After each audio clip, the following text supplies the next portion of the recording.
Bismillahirrahmanirrahim. Assalamualaikum warahmatullahi wabarakatuh. Alhamdulillahi wa kafa. Wassalatu wassalamu ala rasulihil mustafa wa ala alihi wa sahbihi wa man iktafa, amma ba'd. Para alim, para ulama, para sepuh bin sepuh, wabil khusus keluarga besar Bapak Abdul Rashid rahimahullah, dan juga segenap hadirat sekalian yang mudah-mudahan semuanya mendapatkan keberkahan dari Allah Azza wa Jalla. Kita panjatkan puja dan puji syukur kehadirat Allah Subhanahu wa taala pada kesempatan pagi menjelang siang yang berbahagia kali ini. Kita dipertemukan oleh Allah Azza wa Jalla di majelis ini, di Masjid Baitul Munawwarah. Munawwarah, apa artinya munawwarahnya, Jal? Yang bersinar. Ya. Bersinar berarti terang, ya.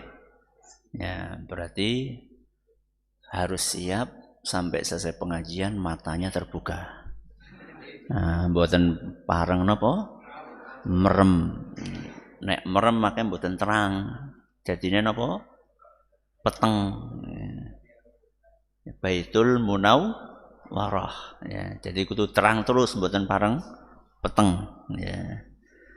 Di Masjid Baitul Munawwarah kita berharap semoga Allah Azza wa Jalla berkenan untuk melimpahkan kepada kita semuanya ilmu yang bermanfaat, sehingga bisa kita amalkan sebagai bekal untuk menghadap kepada Allah Jalla wa'ala. Allahumma amin. Salawat dan salam semoga senantiasa tercurahkan kepada junjungan kita Nabi Agung Muhammad sallallahu alaihi wasallam, kepada keluarganya, sahabatnya, dan umatnya yang setia mengikuti tuntunannya hingga akhir nanti. Para hadirin dan hadirat sekalian, dan juga segenap pendengar serta pemirsa rahimani wa rahimakumullah. Manusia itu makhluk sosial. Kenapa? Makhluk sosial. Apa artinya? Enggak bisa hidup sendiri. Enggak bisa hidup apa? Sendiri. Dia harus berinteraksi dengan orang lain. Sekaya apapun manusia. Sekaya apapun, tetap dia butuh orang lain. Minimal orang itu untuk dijadikan sebagai pembantu. Sebagai pembantu. Mulanya nek lagi Idul Fitri, orang-orang kaya pada bingung. Kenang apa? Pada bali kabeh. Tukang kebune bali, tukang masake bali, tukang momonge bali, tukang cucine bali, tukang setrika. Wah, akeh banget tukangnya. Manusia itu tidak bisa hidup sendiri. Berarti mau tidak mau kita akan berhubungan dengan orang lain. Mau tidak mau. Kita harus berinteraksi dengan orang lain. Dan orang lain itu macam-macam apa semacam? Macam-macam. Ada yang baik dan ada yang sangat baik. Lorotok gue. Baik dan sangat baik, atau ada yang lain? Ada yang kurang baik, ada yang sangat kurang baik. Itu bahasa halus dari orang jahat. Ada yang baik, ada yang tidak baik. Iya, kalau kita ketemu sama orang yang baik, jenengan ketika interaksi dalam kehidupan sehari-hari, pernah nggak ketemu sama orang yang tidak baik? Bukan pernah. Sering. Betul kan? Sering. Ketika kita ketemu sama orang yang tidak baik, itu kan kita akan menghadapi sikap yang tidak baik. Akan menghadapi omongan yang tidak baik. Dan itu nggak bisa kita hindari. Karena kita makhluk apa tadi? Sosial. Kalau kita pengen hidup di komunitas yang semua orangnya baik, teng pundi? Surga. Ya iya. Di surga itu isinya orang-orang baik semua. Lawong di masjid aja, di masjid nih. Kadang-kadang kita ketemu sama orang yang tidak baik. Masjid loh. Rumahnya sinten? Allah. Pernah ketemu sama orang tidak baik di masjid? Pernah. Buktinya tas bisa hilang. Sandal bisa hilang. Kotak infak bisa hilang. Ya. Bayangkan di rumahnya Allah nih. Kita ketemu sama orang nggak baik. Apalagi di luar rumahnya Allah. Lah terus apa solusinya Ustadz? Apa solusinya? Solusinya adalah ikhlas. Kenapa? Ikhlas. Ikhlas menghadapi itu semua. Kuncinya ada di dalam firman Allah Azza wa Jalla. Yang insya Allah semuanya sudah pada hafal ayat itu. Qul inna salati wa nusuki wa mahyaya wa mamati lillahi rabbil alamin. Lillahi rabbil alamin. Niku ikhlas. Apa yang mesti kita ikhlaskan buat Allah? Inna salati. Apa artinya? Salatku. Wa nusuki. Apa yang jajal? Kurbanku. Sembelihanku. Wa mahyaya. Hidupku. Wa mamati. Matiku. Nggih sinten? Lillahi rabbil alamin. Jadi seharusnya kalau kita mau melakukan sesuatu, lakukanlah karena Allah. Mau meninggalkan sesuatu, lakukanlah, tinggalkanlah karena Allah. Mau memberi sesuatu, berikanlah karena Allah. Tidak memberi sesuatu, jangan berikan kecuali juga karena Allah. Si kepriwe Ustaz, memberi karena Allah, tidak memberi juga karena Allah. Si kepriwe? Nek memberi karena Allah kan jelas ya. Kita masuk ke masjid atau kotak infak, kita berikan duit kita masukkan karena Allah. Tidak memberi karena Allah, contohnya apa? Tidak memberi. Orang ngewai karena Allah. Contohnya apa?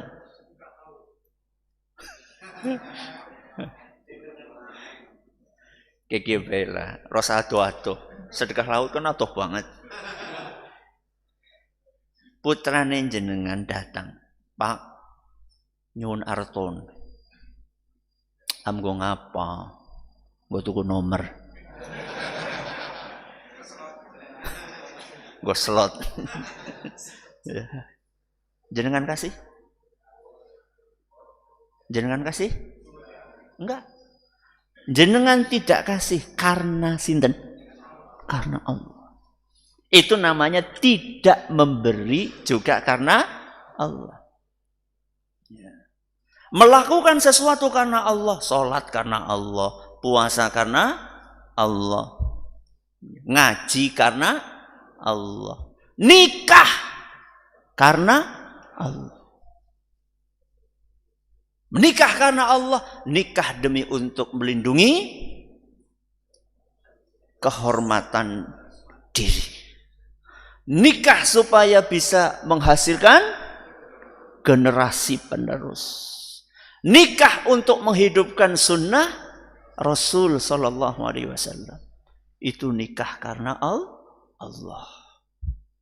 Jadi melakukan sesuatu karena Allah, meninggalkan sesuatu juga karena Allah. Gampang nopo angel? Angel nopo gampang? Angel gampang apa gampang angel? Sing ngendi gue? Gampang angel berarti akeh gampangnya. Apa akeh angel? Kelihatannya gampang diucapkan. Tapi angel dilakoni. Banyak orang itu melakukan sesuatu bukan lillah. Dan banyak orang meninggalkan sesuatu bukan lillah. Terus melakukan sesuatu karena apa? Meninggalkan sesuatu karena apa? Melakukan sesuatu karena omongan orang. Meninggalkan sesuatu juga karena omongan orang. Waktu tua, ayo sholat. Ora lah. Sekait biyen kayak gini. Bok diomong wong. Nah, mbok diomong wong. Kayaknya jimpitan go sajen kae. Jeneng melu wis ngaji sih melu. Lah, ora penak. Mbok diomong wong. Nah, kan?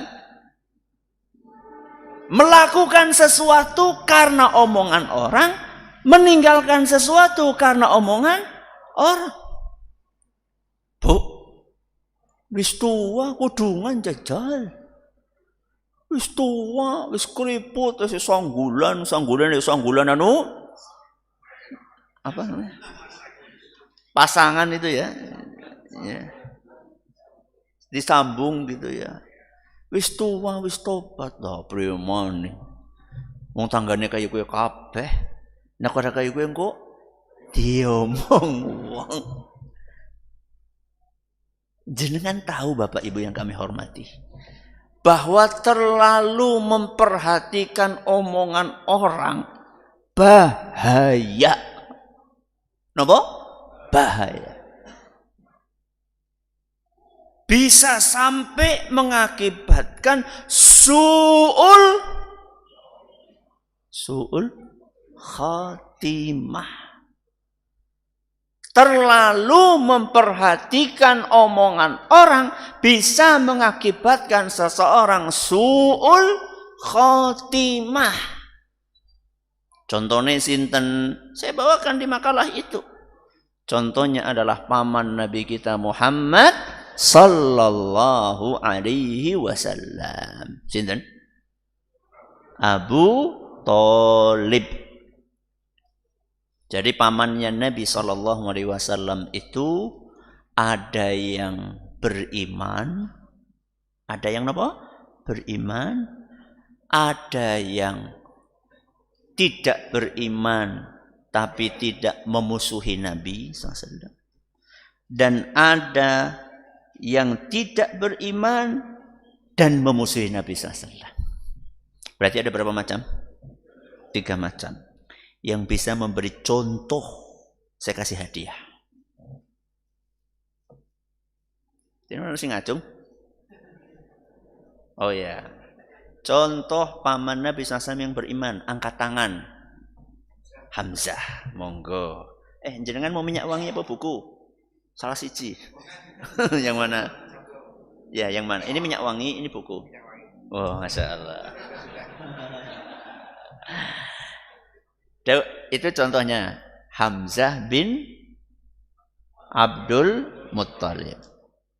Paman Nabi SAW yang tidak beriman tapi tidak memusuhi Nabi, angkat tangan. Abu Thalib mau nabi diomong Abu Thalib. Yang mana? Buku. Beda pilihan enggak apa-apa.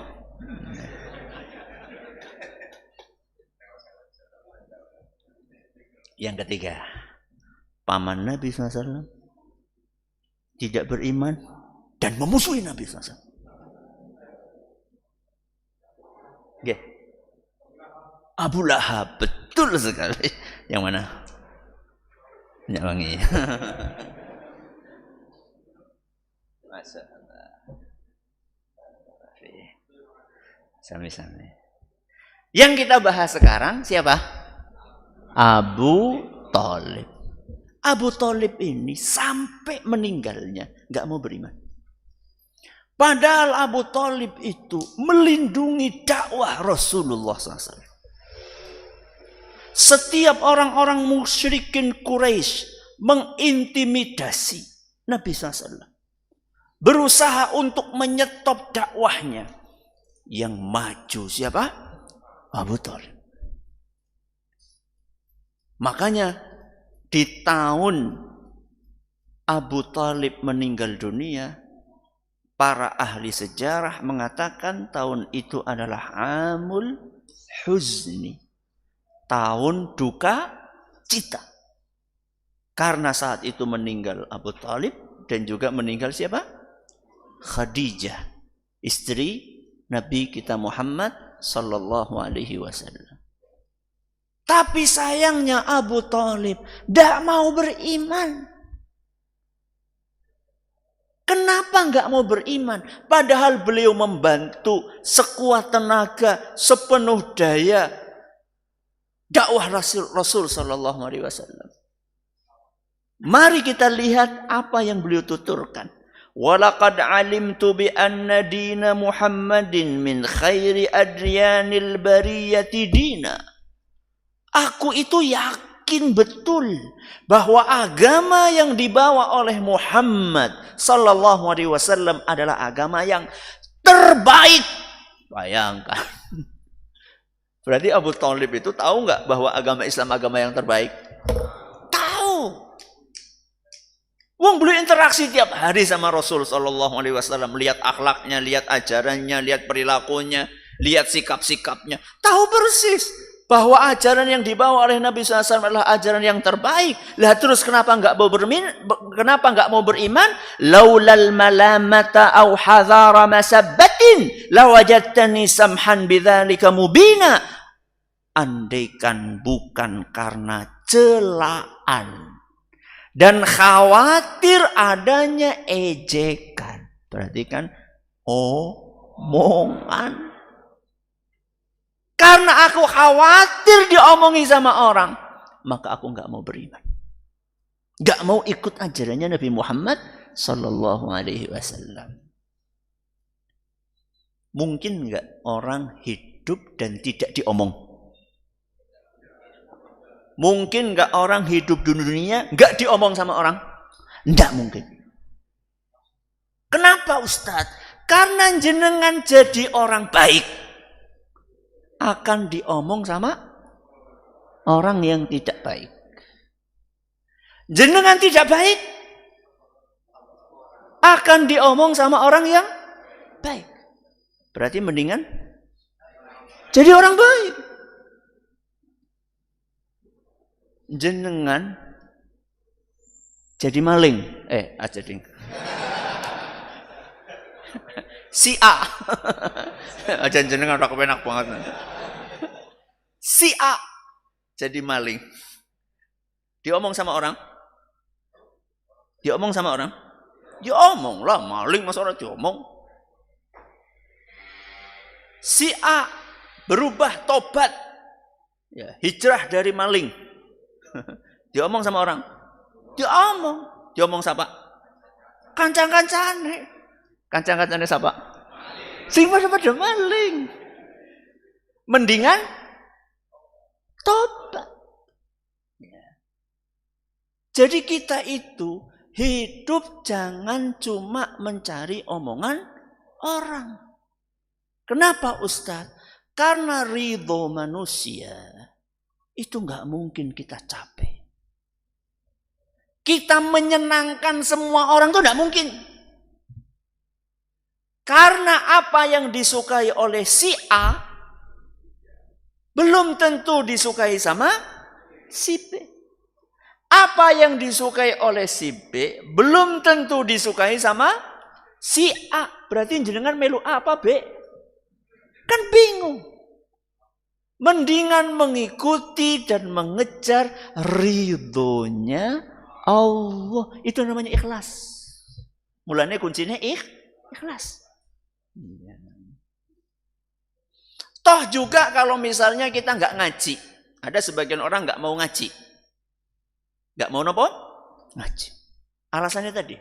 Apa tadi alasannya? Domong wong. Ya. Aja ngaji nganah. Kan sering kayak gitu. Aja ngaji nganah. Jangan ngaji ke sana. Nengkana kayak gie. Kayak gie itu orang genah berarti. Ya. Ya, gak jelas ya. Alasannya ndak jelas. Ya. Aja ngaji nganah kayak gie. Terus akhirnya nggak ngaji. Dan itu yang diinginkan oleh setan. Karena ketika kita nggak ngaji, nun sewu, kita akan tetap bodoh. Kalau bodoh gampang diapusi. Diapusi siapa? Setan apa menungsa? Lurun. Mudah dibodohi, mudah dibohongi oleh setan jin dan setan manusia. Dan itu yang diharapkan oleh setan jin dan setan manusia. Manusia tetap bodoh, nggak ngaji, sehingga gampang dibohongi. Dan jenengan suka dibohongi atau tidak suka? Suka dibohongi atau tidak suka? Tidak suka. Mulane sing pinter, ben pinter ngaji. Gak usah pedulikan apa kata orang. Ada ibu-ibu gak mau apa? Ngaji. Gak mau pakai jilbab. Gak mau ngaji, gak mau pakai jilbab. Gak mau sholat. Alasannya apa tadi? Mbok diomong orang. Andaikan sampai akhir hidupnya nggak berubah, nganti mati ora ngaji, ora sholat, ora kudungan. Kemudian Allah takdirkan masuk neraka. Allah takdirkan masuk neraka. Apa kira-kira sing ngomongi mau gitu? Sing ngomongi tanggane sing ngomongi gitu. Arep bantu nopo mboten? Bantu apa? Wong pada neraka. Nauzubillah min dzalik. Batiri lah iya. Batiri teng pundi? Teng neraka. Jadi kita itu berpikir yang cerdas. Jangan sampai sikap-sikap kita, perbuatan kita, keputusan kita hanya berdasarkan omongan orang. Di dalam kitab Nafhut Tib, ya, karya At-Tilmisani diceritakan. Ada seorang yang sangat bijaksana. Terkenal kebijaksanaannya. Didatangi oleh anaknya.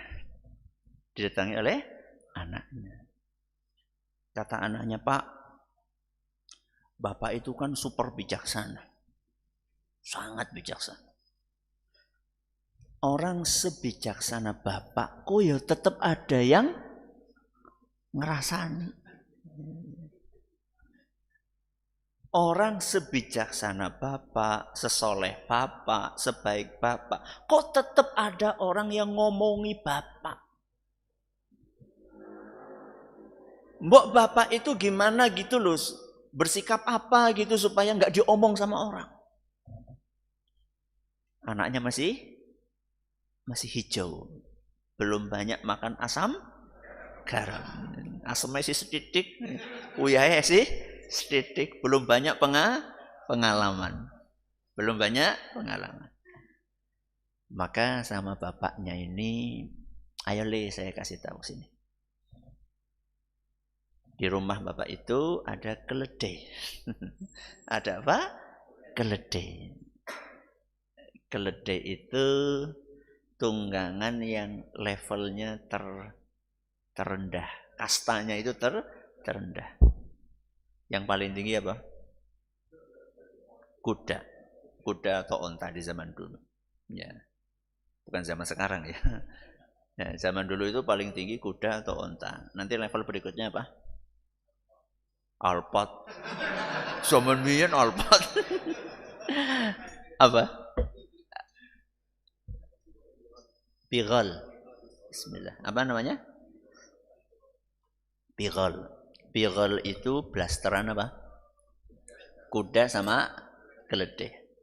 Kuda sama keledai dikawinkan, nanti anaknya namanya Bighal. Gagah banget enggak, endep banget juga enggak. Pertengahan. Nah, yang paling rendah apa? Keledai. Si bijaksana itu punya keledai di rumahnya. Ayo nak jalan. Kita keluar rumah.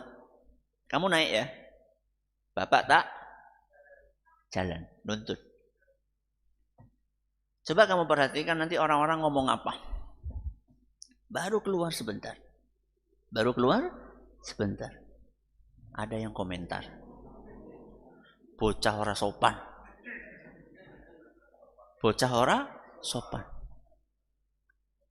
Bapaknya kon mlaku, malah bocahnya numpang. Bapaknya ya kebangetan. Ya. Masa bocah ora sopan dicorakan? Ya. Bapaknya bilang sama, nak, udah dengar nak komentar orang? Dengar? Ayo gantian, bapak tak naik. Kamu tuh turun. Akhirnya anaknya turun, bapaknya naik, anaknya yang nonton. Ada yang komentar lagi? Oh, ada. Apa kata orang-orang? Bapak nggak punya perasaan. Bocah cilik kon apa? Nuntun kan melas. Bapaknya bilang, anak, dengar apa kata orang? Iya Pak, dengar. Dah sekarang kita naik berdua. Naik apa? Berdua. Boncengan. Ya. Ternyata ada yang komentar? Ada. Apa kata orang-orang? Rama kalau anak tidak berperi kehewanan. Orang melas temen. Wong anu keledai ditumpaki wong loro. Ya. Udah denger nak? Denger. Ayo kita turun berdua. Kita apa? Tuntun aja. Ada komentar? Ada. Apa komentarnya? Ki wong bodoh temen. Wong duwe tunggangan malah dituntun tok. Dah, berarti tinggal satu. Apa? Dipanggul. Apa nih sih dipanggul? Kedene. Ada yang komentar? Oh, lebih parah maning. Ki wong sehat apa ora? Akhirnya si bapak itu mengatakan kepada anaknya, Le, semaksimal apapun kita melakukan, apapun yang kita kerjakan, itu pasti ada omongan orang. Gak usah terlalu dipedulikan. Nek bahasane wong siki, bocah-bocah siki aja baperan. Aja nopo? Baperan. Sing sepuh-sepuh sing ngertos sama mboten baperan. Baper siapa baper? Terbawa perasaan. Gak usah. Ada orang pasang status, ada orang komen di grup, di WA kita, di postingan kita, komentar yang mungkin kurang mengenakkan. Kita posting sesuatu, nggak dapat apa? nggak dapat jempol, ngesuk mutung. Jangan baperan. Apalagi bapak-bapak, ikhwan-ikhwan di hadapan saya. Nek wong wadon baperan ya mandan lah. Masa ikhwan baperan? Ki ikhwan apa akhwat iki? Ya. Jangan. Kita harus tegar. Kita harus punya prinsip. Jangan seperti air di atas daun talas. Ini perumpamaan, ya. Bagaikan air di atas daun talas. Maksudnya pripun niku? Enggak punya prinsip. Jadi daun talas itu kalau ada airnya dimiringin kayak gini ke sana, miringin kayak gini ke sana. Enggak punya apa? Prinsip. Kancane ngalor melu ngalor. Kancane ngidul melu ngidul. Kancane nyemplung sumur melu nyemplung sumur. Subhanallah. Nggak usah pada mau lapangan nonton ebek. Kenapa sih nonton ebek? Kancane pada ngono kabeh. Kenapa sih orang pengajian? Kancane pada ngaji, ora kan aneh kan? Kita itu harus punya prinsip. Jangan kita itu cuma ikutan. Nanti ketika orang masuk kuburan akan didatangi dua orang malaikat. Sinten namanya? Mungkar dan Nakir. Kita akan dihadapkan dengan 3 pertanyaan. Apa yang pertama? Kok umur? 3 pertanyaan. Man Rabbuka? Siapa Tuhanmu? Man Nabiyuka? Siapa nabimu? Yang ketiga, Madinuka? Apa agamamu? Kalau orang yang beriman, dia akan menjawab pertanyaan-pertanyaan itu dengan lancar. Siapa Tuhanmu? Tuhanku Allah. Siapa nabimu? Nabiku Muhammad SAW. Apa agamaku? Agamaku Islam. Wa ammal murtabu. Kata Nabi SAW. Adapun orang yang tidak beriman, maka ketika ditanya dengan pertanyaan-pertanyaan tersebut, apa jawabannya? La adri, sami'tun nasa yaquluna faqultuhu. Apa? Nggak tahu. Siapa Tuhanmu nggak tahu. Siapa nabimu nggak tahu. Agamamu apa nggak tahu. Padahal dulu ketika di dunia KTP-nya Islam. Ketika di dunia ditanya Tuhanmu siapa, dia bisa menjawab Tuhanku Allah. Ketika di dunia dia bisa menjawab siapa nabimu, nabiku Muhammad SAW. Agamamu apa? Islam. Kenapa begitu sampai di kuburan gak bisa menjawab pertanyaan-pertanyaan tersebut?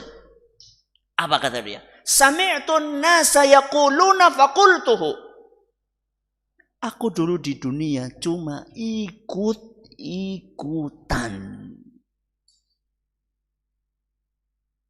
Gak punya prinsip. Kalau orang sholat ikut sholat, orang gak sholat ikut gak sholat. Orang puasa ikut puasa, orang gak puasa ikut gak puasa. Ini orang gak punya prinsip. Seharusnya orang sholat kita sholat, orang gak sholat kita tetap sholat. Orang ngaji kita ngaji, orang gak ngaji tetap ngaji. Kita itu harus punya prinsip. Dengan prinsip itu insya Allah ketika kita menghadapi pertanyaan mungkar dan nakir, maka kita bisa menjawabnya dengan izin Allah Subhanahu wa ta'ala. Maka jangan terlalu mempedulikan apa kata orang. Kecuali omongan itu baik. Omongan itu baik. Contoh, Pak, wis sepuh, wis mangsane apa? Ngaji, wis mangsane sholat. Itu omongan orang bukan? Omongan orang. Baik atau tidak? Baik. Jangan kemudian aku ora peduli omongane wong. Wingi bareng ngaji nang Masjid Baitul Mu'tamar, alah ya lah. Salah maning malah. Ya, jadi jangan meletakkan sesuatu bukan pada tempatnya. Jadi omongan itu ada yang baik, ada yang tidak baik. Yang baik-baik kita terima, nasihat. Ayo Bu Kudungan, itu namanya nasihat yang baik, ikuti. Ya. Kalau omongan yang nggak baik-baik itu, kata para ulama, itu kayak batu. Kayak apa? Batu. Batu itu batu yang besar. Omongan orang itu kayak batu. Omongan yang tidak baik maksudnya. Kayak batu-batu besar. Jenengan itu punya dua pilihan. Apakah batu-batu itu akan jenengan taruh di pundak? Atau jenengan taruh di mana? Di bawah kaki. Jenengan punya dua pilihan. Kalau ada orang ngomong nggak baik, jenengan punya dua pilihan. Omongan itu jenengan pikirkan, jadi beban terus, atau jenengan cuekin, taruh di bawah. Kalau jenengan setiap ada orang ngomong nggak baik, jenengan pikirkan, itu seperti ada batu besar, datang jenengan taruh di mana? Pundak. Ada omongan lagi, batu besar lagi, taruh lagi di pundak. Ada lagi di pundak, lama-lama ambruk, kurugan apa? Watu. Ada orang ngomong nggak baik, kepikiran, orang bisa madang. Ada lagi orang ngomong jadi pikiran, orang bisa turu. Ya. Ada orang lagi ngomong jadi pikiran, orang bisa ambekan. Ya. Suwe-suwe mati, kurugan watu. Ya. Terus sikap yang benar bagaimana? Kalau ada omongan orang, sikap yang benar itu adalah batunya ditaruh di bawah. Ditata, watunya ditata. Taruh bawah. Ada orang ngomong lagi, taruh bawah, itek. Ada ngomong lagi, taruh bawah, itek mandi. Lama-lama jenengan tambah tuh. Omongan itu kita taruh di bawah kaki kita. Gak usah dipedulikan. Nek omongane elek. Ya, nek omongane apik ya aja diprukaken ngisor. Ya, kalau omongannya baik ya kita terima, kita jadikan sebagai masukan buat kita. Mudah-mudahan apa yang kita pelajari bermanfaat bagi kita semuanya. Allahumma amin. Ada pertanyaan? Sudah jam 10. Monggo, silahkan. Monggo, silahkan. Mic-nya mana? Bismillah.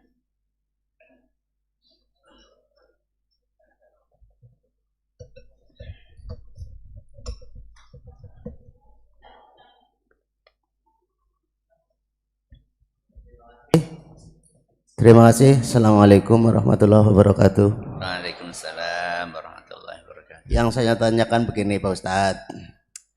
Jadi kita sebagai manusia sosial, berarti kita harus bersosial dengan orang. Terus kita harus punya prinsip yang harus kita tegakkan.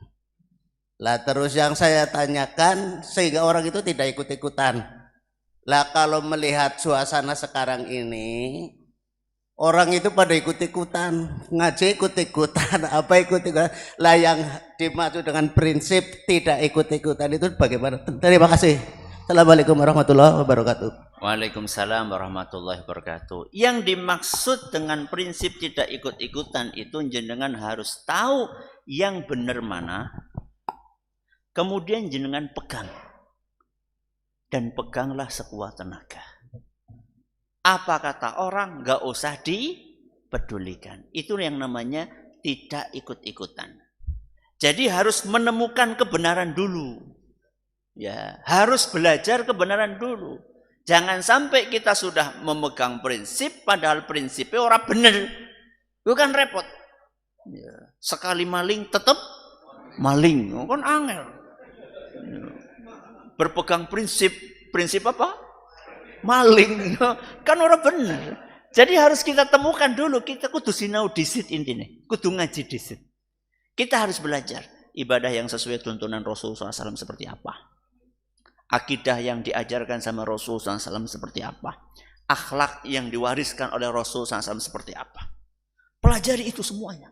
Akidahnya Rasulullah SAW, ibadahnya Rasulullah SAW, akhlaknya Rasulullah SAW. Setelah ketemu itu adalah ajaran Nabi SAW, ikuti, amalkan konsisten, nganti mati.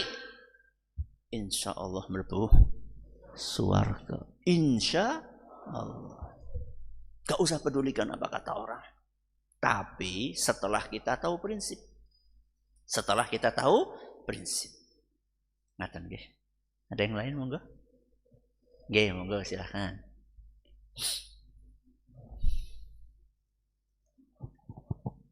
Bismillahirrahmanirrahim. Assalamualaikum warahmatullahi wabarakatuh. Waalaikumsalam warahmatullahi wabarakatuh.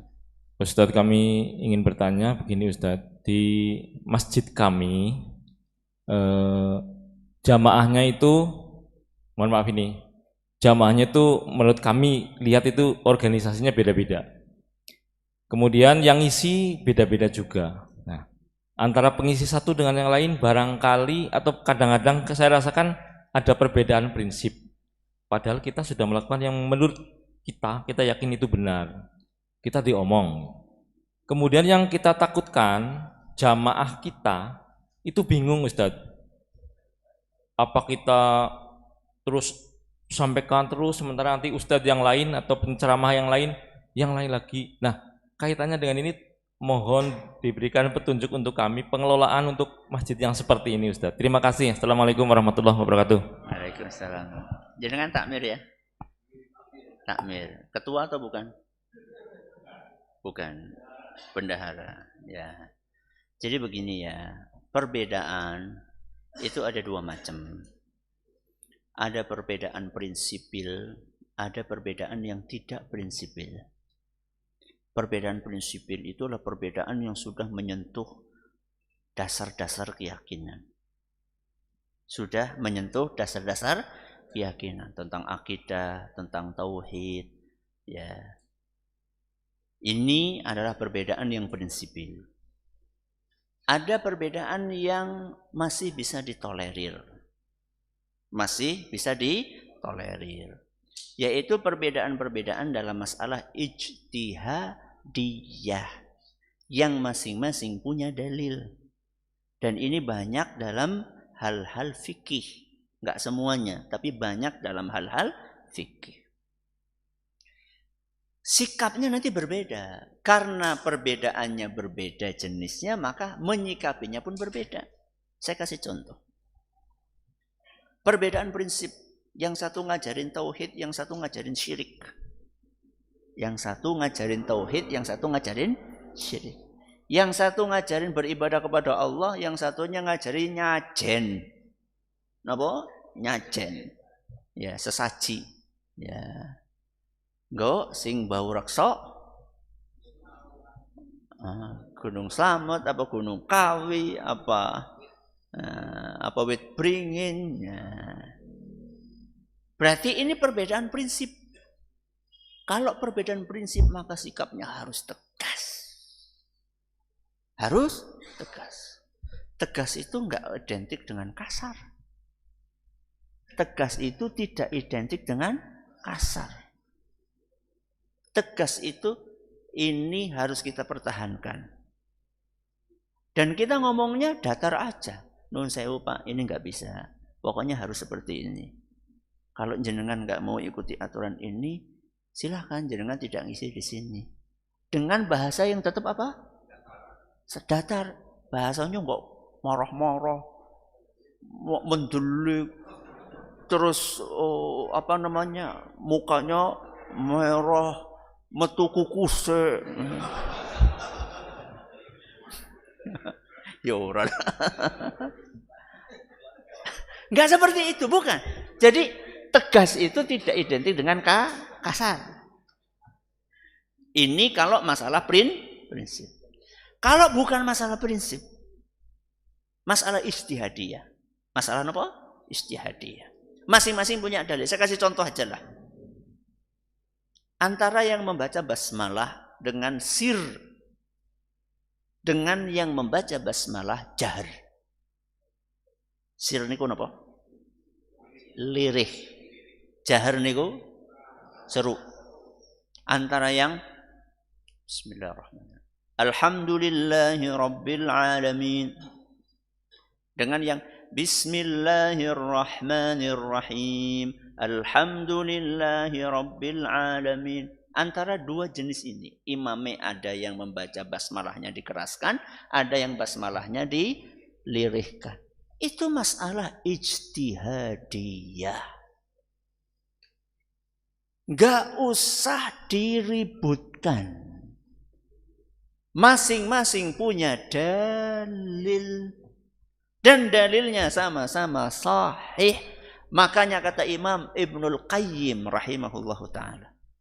Rasulullah sallallahu alaihi wasallam kadang sir, kadang jahar. Kadang apa? Sir, kadang jahar. Walaupun lebih sering sir. Alhamdulillah. Alhamdulillahnya ini adalah sesungguhnya tipu daya setan itu lemah. Alhamdulillah. Walaupun mereka itu berbahaya, tapi tipu dayanya lemah. Berarti no problem ya. No problem. Apa problem? Problem. Kenapa problem?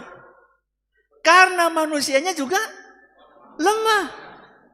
Wa khuliqal insanu dha'ifa. Manusia diciptakan lemah. Berarti lemah lawan lemah. Sing menang sing ndi? Separuh-separuh. Yang menang adalah yang memohon bantuan kepada Al-Qawiyyu. Sinten Al-Qawiyyu? Allah yang maha kuat. Gue sing menang. Makanya kita harus dekat terus sama siapa? Allah. Dekat terus sama Allah. Caranya pripun? Ya mangsane salat. Itu dekat sama Allah. Mangsane zikir. Tadi pagi udah zikir pagi belum? Jadi ku wong telu tok sing ngomong udah. Tadi pagi udah zikir pagi belum? Itu kita mendekat sama Allah. Ben setane ora doyan, demite ora dulit. Setan ora doyan, demit ora dulit. Carane pripun? Udu nganggo ali-ali sing ana apane? Ana isin. Udu akeh iki ora apa-apa. Sing ana isine. Ya. Bukan bawa jimat kemana-mana, bukan. Setan orang doyan, demit orang dulit gue. Kalau kita rajin sholat, rajin zikir, orang doyan setan. Nah, kalau kita zikir nih keluar rumah, jangan dari keluar rumah baca doa enggak? Apa nyocol tungannya? Bismillahi tawakkaltu 'alallahi la haula wala quwata illa billah. Ketika kita membaca doa itu, maka apa kata Nabi SAW? Hudita wa kufita wa wukita. Hudita, engkau mendapatkan petunjuk. Kufita, engkau mendapatkan kecukupan. Wukita, engkau mendapatkan perlindungan. Petunjuk, kecukupan, perlindungan. Watanaha anhus syaitan. Dan setan minggir. Berarti nek orang maca donga kuwe setane apa? Ngintil. Mulane sih ana wong kesetanan ya. Orang maca donga. Ya. Maka kemudian setan-setan berkata kepada teman-temannya, apa yang bisa kita lakukan kepada seorang yang sudah mendapatkan jaminan petunjuk, jaminan kecukupan, dan jaminan perlindungan dari Allah Azza wa Jalla. Kuwi carane supaya kita bisa menghadapi musuh-musuh kita. Sampun nggih? Alhamdulillah. Mudah-mudahan. Monggo silakan. Bismillah.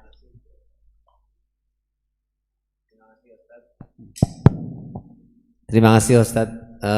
Saya sering diskusi dengan generasi muda gitu yang yang notabene agama kita agama keturunan, jadi masih cenderung ikut-ikutan gitu.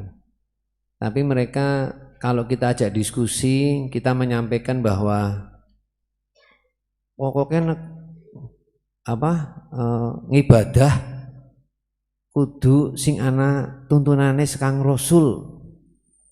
Asal saya nggak ngomong bid'ah itu nyaman Ustaz. Jadi ada semacam kelompok yang menyampaikan bahwa kiye Ustaz sing bid'ah nak gitu.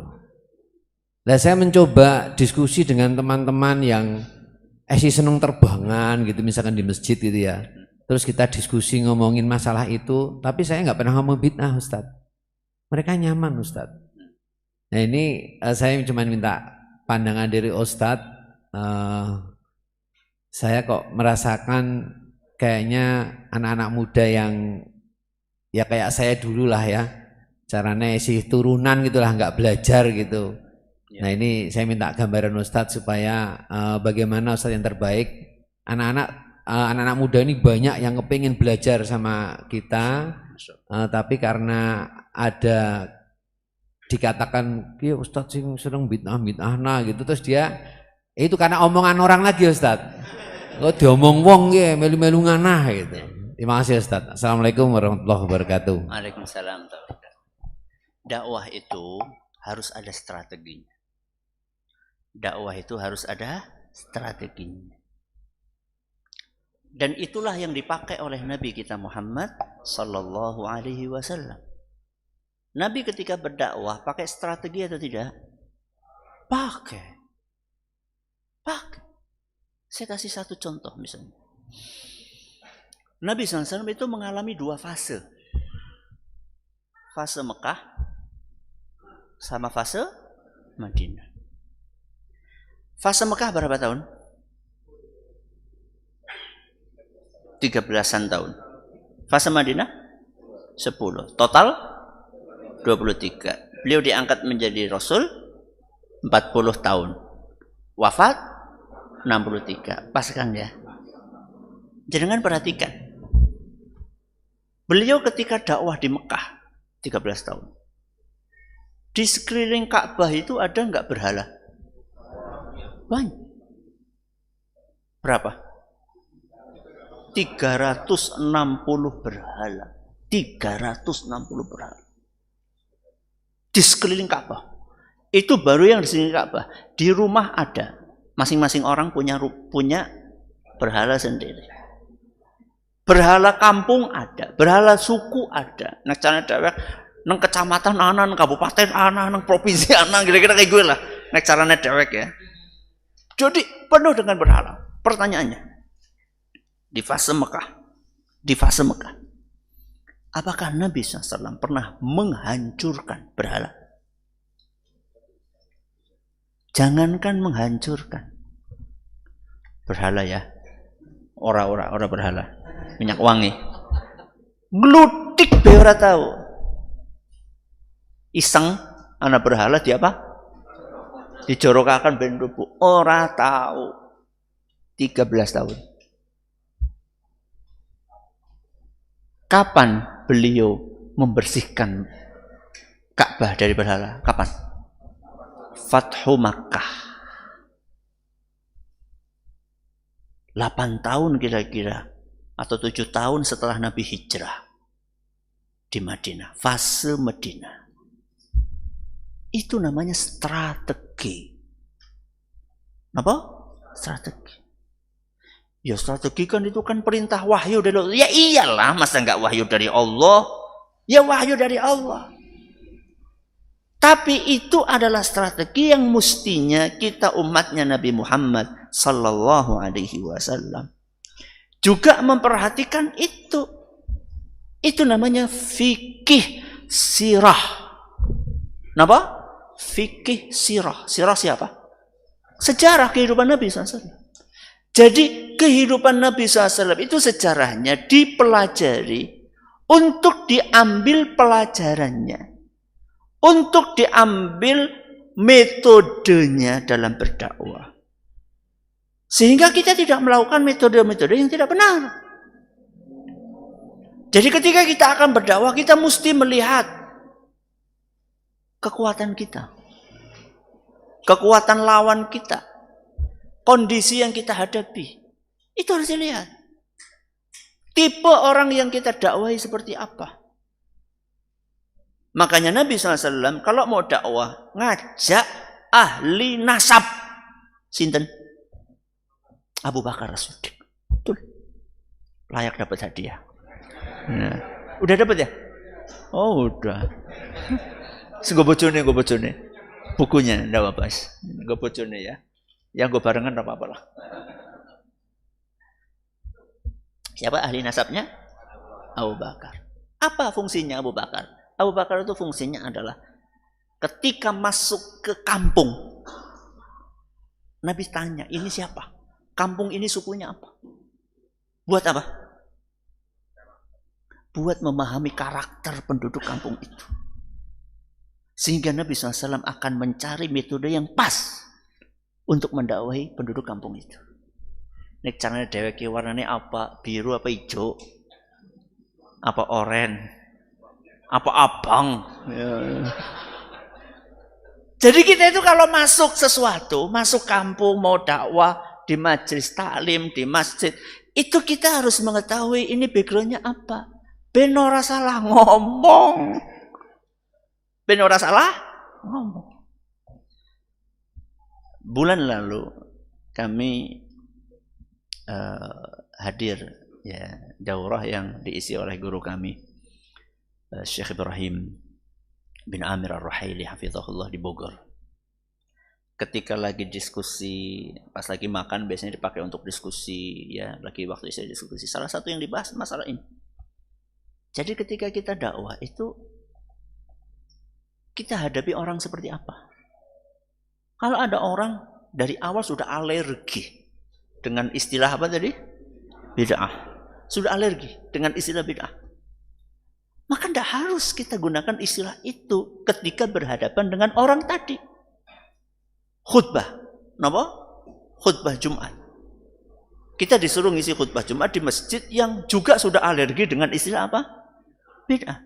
Tidak harus kita buka khutbah itu dengan fa inna kulla muhdatsatin bid'ah wa kulla bid'atin dhalalah wa kulla dhalalatin finnar. Enggak mesti muqaddimah khutbah itu banyak. Kalau kita memakai muqaddimah itu di sebuah masjid yang memang sudah familiar dengan muqaddimah itu tidak masalah. Tapi kita baru masuk ke suatu wilayah yang di situ bahkan bukan masih kosong, tapi sudah dicekoki. Hati-hati ke.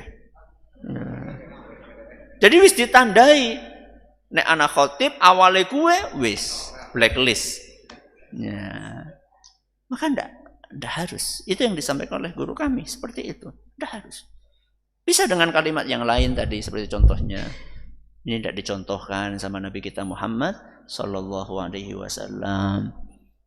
Ini enggak ada panduannya dari Nabi Muhammad Sallallahu Alaihi Wasallam. Ya, jadi harus lebih bijaksana lagi. Bukan istilah bid'ah kita hapus, bukan. Ya, tapi suatu saat kita menggunakan istilah lain. Ya, di saat yang lain ketika orang sudah siap maka tidak apa-apa. Wong itu istilah syar'i kok. Ya, bid'ah itu kan istilah apa? Syar'i. Ayat syirik juga istilah syar'i. Ya, jadi kapan kita memang perlu untuk menggunakan istilah yang lain, maka tidak masalah selama istilah itu semakna dengan istilah yang tadi tidak kita gunakan. Gitu ya. Terima kasih atas perhatiannya. Mohon maaf atas segala kekurangannya. Masih kurang insani baik.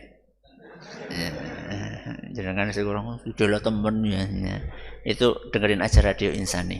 Ya, gelombangnya pinten? 88.8 FM. Teng mriki kenah mboten? Kurang. Aduh, ya kepriwe ya. Doain ya mudah-mudahan kita bisa wattnya kita naikkan sehingga bisa lebih maksimal lagi. Begitu. Mudah-mudahan apa yang kita pelajari bermanfaat bagi kita semuanya. Kita akhiri dengan doa kafaratul majlis. Subhanakallahumma bihamdika asyhadu an la ilaha illa anta astaghfiruka wa atubu ilaik. Assalamualaikum warahmatullahi wabarakatuh.